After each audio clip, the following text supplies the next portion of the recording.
Mbak Heti, saya dapat kabar juga kalau ternyata Mbak Heti akhirnya pisah ya sama suami yang ini ya? Iya benar. Itu gimana Mas. caranya bisa sampai akhirnya pisah? Itu berawal ketika saya membantu teman saya, dia pinjam uang sama saya Mas. Lalu saya kasih. Nah tiba-tiba datang dia suami saya dari belakang. Dari situ dia langsung mukul saya, uangnya diambil sama dia. Habis itu mukul saya sampai saya dibacok di kepala sini. Tapi aku minjem duit kamu dong 200, anakku lagi sakit nih. Iya, aku ngerti.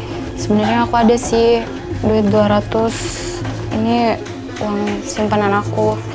Tapi udah nggak apa-apa. Nih. Heti, uang apa itu?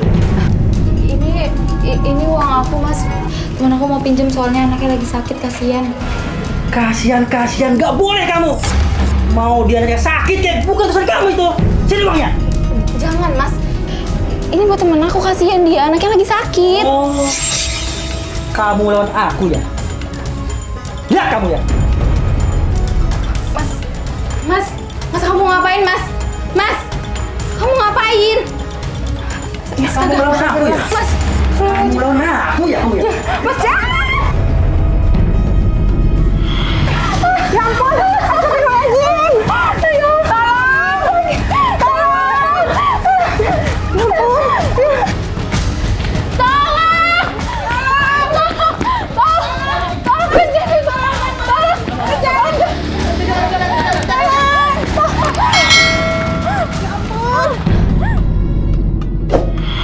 Ini sudah lewat batas Pak Ustadz, bahkan ingin membunuh istrinya nih ya Allah. Jadi bukan lagi melampaui batas, tapi sudah orang-orang yang jauh dari nilai-nilai kemanusiaan.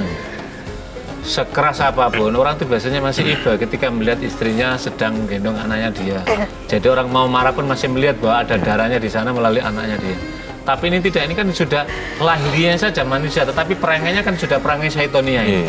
Hayawania yang melekat pada dirinya, sehingga dia melakukan pelanggaran yang luar biasa. Lah cara seperti ini saya kira para pemirsa sekalian, kalau kita sebagai tetangganya ini patut untuk mengingatkan, untuk mencegahnya. Seringkali kita ini kan terjadi pemahaman, wah itu kan urusan rumah tangga masing-masing, nggak ikut mencampuri ketika kita masuk pada urusan rumah tangganya. Tetapi ketika mengancam jiwa penghuni rumah itu dan tidak ada apa itu kita menyaksikannya, maka kita harus bisa menghentikan. Sebagaimana kata Nabi, tolonglah orang yang mendolimimu. Jadi ketika yang didolimi gampang, tapi yang mendolimi artinya cegahlah dia supaya tidak melakukan kedoliman, karena itu adalah bagian dari apa itu hal yang dimurkai oleh Allah Subhanahu Wa Taala. Nah, kasus apa Mbak Heti tadi kita sangat merinding ya, mendengarkan ada seorang suami memperlakukan istrinya udah kayak binatang saja tadi kan, biar tadi dipukuli sampai kemudian dibacok. Ini kan sudah betul-betul tidak manusia lagi. Itu kalau ada warga ini menasihati dia marah, bisa dibunuh juga itu Pak Ustadz. Nah, kalau seperti itu ya itu sudah penanganan pada aparat itu. Karena pertama itu melanggar norma masyarakat, norma susila. Norma susila dalam makna relasi bertetangga, melanggar kemasyarakatan, maka ini melanggar hukum negara. Orang tidak boleh, apalagi saya mengancam jiwa seseorang. Perbuatannya dia itu sudah melanggar ketentraman masyarakat kok, apalagi kemudian menjadikan istrinya terancam juga gitu. Nah, berarti setelah kejadian itu bagaimana kemudian? Ya akhirnya saya juga agak-agak tenang karena dia udah nggak pulang beberapa hari kan Mas. Lalu saya punya inisiatif mau melarikan diri dari dia. Kesempatan saya kan, akhirnya saya telepon ke rumah. Saya minta kiriman duit karena selama sama dia saya nggak pernah dinafkahi Mas. Iya. Dan dari situ ditransfer akhirnya sama orang tua saya, disuruh pulang, dipesenin tiket ya. Lalu kemudian status sama suami bagaimana Mbak? Ya pisah nggak jelas juga, digantung. Nggak jelas, artinya nggak ada putusan dari pengadilan ya untuk pisah. Iya, karena dia berarti ngajukan cerai nggak saat itu? Mengajukan, tapi dia nggak mau cerai Mas. Nggak mau cerai, tetap mau bertahan, tapi saya yang nggak mau. Iya. Terus sekarang bagaimana, masih nggak jelas statusnya? Nggak jelas, tapi saya udah mengurus sendiri. Oh, mengurus sendiri. surat Kemudian cerai. hasilnya? Ya, alhamdulillah Sudah ada keputusan sudah ada pengadilan keputusan, iya. resmi bercerai. Iya. Setelah itu ada nggak mungkin ada komunikasi gitu dengan mantan suami? Masih, komunikasi masih. Dia suka ngancam-ngancam juga. Tetap begitu, minta ini anak-anak mau diambil lagi sama dia. Tapi anak-anak itu udah benci banget sama bapaknya. Anak-anaknya ada berapa? Saya anak ada 3, Mas. 3 dari suami Iya, yang ini, iya. dari mantan Ini yang suami. paling kecil usia masih 5 bulan. Yang gede itu udah bencinya minta ampun. Sampai bencinya. kalau setiap saya nyebut nama bapaknya itu anak-anak udah Pasti ini ngomong banget. nama binatang. Iya. ke itunya. Iya, Oke, nggak Pak suka. Ustadz, saking bencinya anaknya sama ayahnya nih, Pak Ustadz, sampai nama-nama binatang keluar dari situ, Pak Ustadz, terhadap Ya, ayah. kita prihatin. Memang tidak sepatutnya anak-anak kita sampai keluar ucapan seperti itu. Tapi harus kita pahami, Mas Farid, kenapa terjadi semacam ini? Ya ini bagian dari konsekuensi perangai yang ditunjukkan bapaknya di depan anaknya gitu. Ya. Nabi kan melarang ketika ada konflik suami istri itu di depan anak-anaknya supaya apa? Anak-anaknya tidak menyaksikan, tidak melihat, sehingga nanti kelak ketika dewasa tidak memutar otak bawah sadarnya itu atas perilaku buruk yang pernah dia saksikan. Lah ini kan terjadi kan, masa kecilnya tuh disimpan dalam memori bawah sadar dia. Ketika anak ini sudah usia remaja ya diputar ulang. Akhirnya apa? Menimbulkanlah kebencian yang luar biasa tadi hingga keluarlah ucapan-ucapan aneka binatang tadi itu. Saya kira ini adalah contoh contoh perangi yang tidak baik, dan juga saya kira Mbak Esti juga perlu mengajarkan kepada anaknya jangan sampai keluar seperti itu. Takutnya nanti ini akan menjadi menjadi perilaku anaknya, menjadi kebiasaan, sehingga nanti ketika di luar rumah ketemu dengan teman-temannya, terus dia menyaksikan misalkan ada peristiwa buruk yang kemudian memori dia teringat, maka kemudian keluar juga gitu loh. Itulah berbahayanya memori yang Allah berikan pada kita ini kalau tidak kita tuntun dengan jalan kebaikan. Yang kedua tadi Mbak Erti tadi misalkan mengurus tadi sudah benar tuh tuntunannya. Jadi ketika mengurus ke pengadilan, ketika ada kasus serupa para pemirsa, maka sederhana sekali. Yang penting ada 2 saksi sekurang-kurangnya. 2 saksi yang menyaksikan atas perbuatan-perbuatan buruk dari seorang suami yang sudah melampaui batas dari norma agama, maka otomatis misalkan pengadilan agama akan berikan keputusan. Tujuannya apa? Bukan untuk memisahkan, tetapi ingin menyelamatkan, masih ada harapan hidup orang yang lebih baik tadi itu gitu. Dan memutus tadi itu. Yang ketiga, ketika sudah terpisah, kemudian dia mengancam-ngancam, itu kan tidak dibolehkan. Dia harus sadar bahwa sekali lagi wanita ini adalah makhluk sejajar kaum laki-laki. Laki-laki harus memberikan haknya yang benar, harus memberikan penghormatan. Seorang perempuan juga memberikan hormatnya kepada seorang suaminya ketika suaminya itu taat dan tunduk kepada Allah Subhanahu wa taala. Tetapi ketika tidak tunduk didoakan. Tapi kalau sudah melampaui batas, ya jalan yang dilakukan oleh Mbak Isti tadi saya kira itulah bagian dari solusi berumah tangga itu. Iya.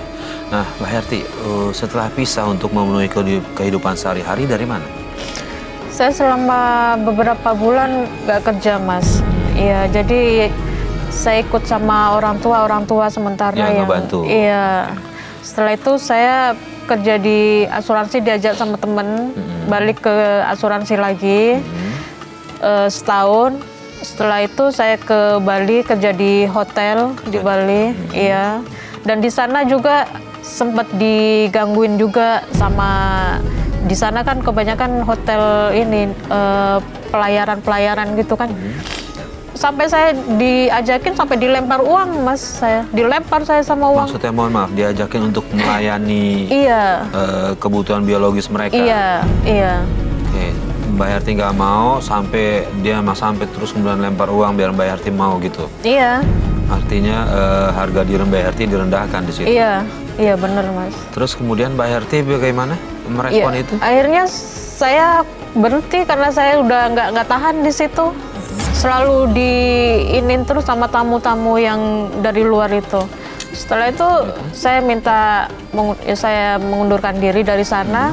Lalu saya merantau ke Jakarta. Di situ saya ketemu teman lama saya waktu SD. Diajaklah saya gabung di salah satu sanggar seni. Ya dari sana saya belajar di sanggar itu beberapa bulan. Akhirnya saya sama guru saya yang punya sanggar itu saling suka. Iya. Terus kemudian? Dan di situ kita pacaran cuma sebulan. Akhirnya kita menikah. Oke, nah kemudian setelah menikah bagaimana kehidupan rumah tangganya Mbak Herti? Alhamdulillah baik-baik saja semuanya, Mas. Baik-baik saja semua. Iya, beliau juga sayang sama anak saya, mau menerima saya apa adanya. Dari suami yang kedua ada anak?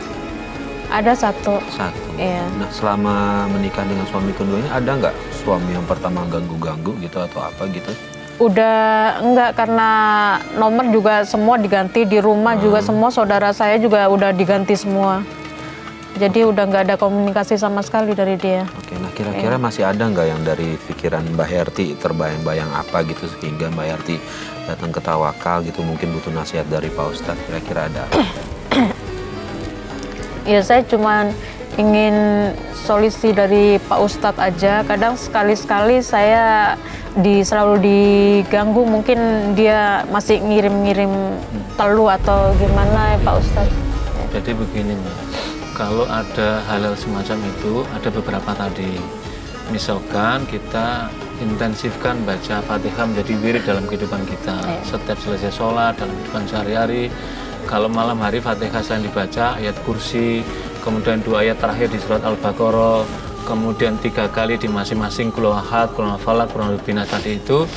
Dan selain itu juga kita membaca, misalkan Anda Mbak Yati menuntaskan misalkan surat Al-Baqarah, kemudian ada ayat apa itu di surat Al-Kahfi misalkan itu kemudian menjadi, atau surat Yasin misalkan, pendek kata ayat-ayat Al-Quran ini sesungguhnya bisa menjadi penangkal dan perapi kalau ini kita istiqomahkan. Karena apa?